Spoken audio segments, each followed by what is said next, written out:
Hello नमस्ते प्रणाम। तो का हाल चल बा? आई होप कि ठीक हो लोग, स्वस्थ हो लोग। स्वागत बा बिरजू साहनी ब्लॉग में। अगर फेसबुक पर देखबा जा तो बिरजू साहनी, अगर दोनों पर देखा तड़ा जा तो सब्सक्राइब कर लिया जा, नहीं तो फेसबुक पर देखिए जा तो फॉलो कर लिया जा। और हमारी बारी बकरी चरावे देख सकता तड़ा जा। बकरी हमारे एकदम ऐस कर तड़ी कुल, जैसे वो ऐस कर तड़ी कुल वैसे हम ऐस कर तड़ी।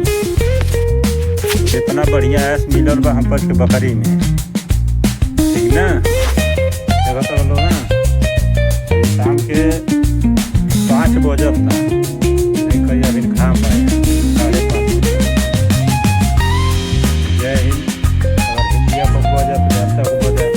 और ये जो करीसी बकरी बना है बहुत हरामी है। हमारे आसपास का ये खाली प्लास्टिक है। भेड़वा देखो तो ये भेड़वा पहले हम आई तो बहुत मारत रहे के, देखो बहुत बढ़िया भेड़ा, लेकिन इनका मार के हम सोच को ले लेगा। हमको भैंस चरावे वाला गाँव में गाय बैल भैंस देखले रहनी जा, इनके उठा पटक के बहुत पिटाई कैनी, कहिए से बहुत बढ़िया बना। तो देखते बड़ा लोग टाइम एकदम बहुत बढ़िया मौसम भाई। हमारे हम कहीं वीडियो बना ली कहीं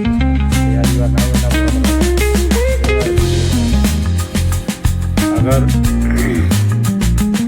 सालों लोग के वीडियो बना के ऐसे शौक बात है तो वीडियो बनाओ लोग, अपने आवाज़ में वीडियो बनाओ लोग। जो नहीं करे वजह से हम ब्लॉगिंग करता नहीं, बोलता नहीं, बतियाओ नहीं, ऐसे दोनों लोग भी वीडियो बनाएगा लोग, ठीक है। देखते बड़ो लोग ऐसे ही हम अपने आप से खुश पानी, लेकिन ज़िंदगी खुश होकर नहीं देता। यही में कैसे करते बानी जा देखा लोग। वीडियो हमारे बनौले के मकसद ये बा इंटरटेनमेंट करा सके। अगर नहीं कोई पता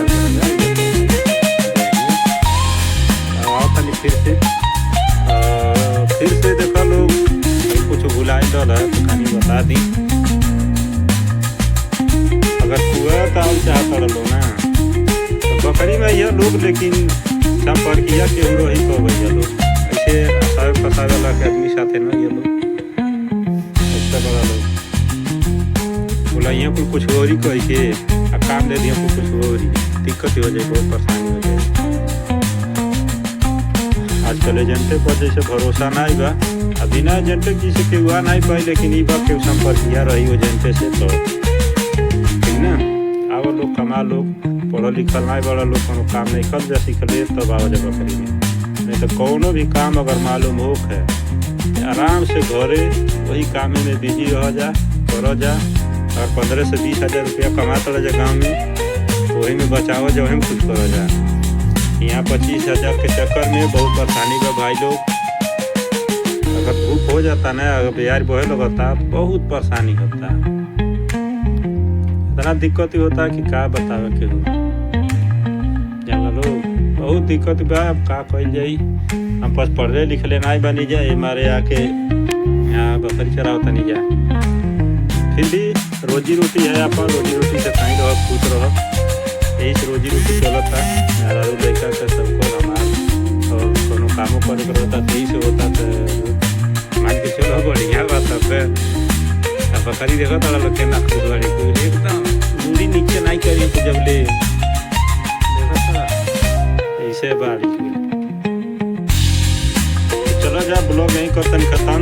जय हिंद, जय भारत, फिर मिलल जाई।